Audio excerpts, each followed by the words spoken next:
So a lot of gunnies have been asking us about this, so I'm going to take a moment here to explain what we mean here at AFA when we say that GOA is gaslighting gun owners. Here's the bottom line.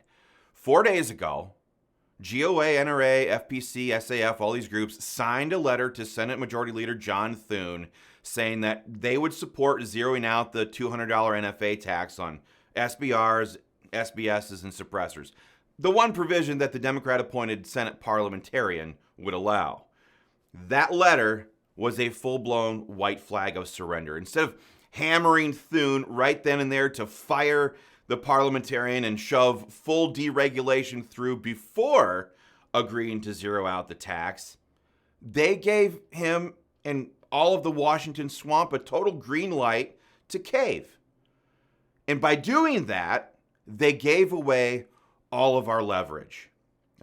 And of course, it wasn't just GOA, it was a bunch of the national groups, but GOA used to be the no compromise group. And seeing GOA compromise rightfully sent tens of thousands of no compromise gun voters into orbit. Now GOA is scrambling to cover their tracks because they're seeing all this blowback, and they're tweeting that the Senate should ignore the parliamentarian after they already told Thune that they were fine with surrender. And that's what we're talking about. That is textbook gaslighting. They're trying to make you believe that they're still fighting after they gave away our leverage. And worse, they're doing it because they need a win. GOA is desperate for something that they can slap in an email and claim victory over, because the truth is they've never won anything legislatively. Not ever. Not in 50 years, not after raking in tens of millions of dollars a year.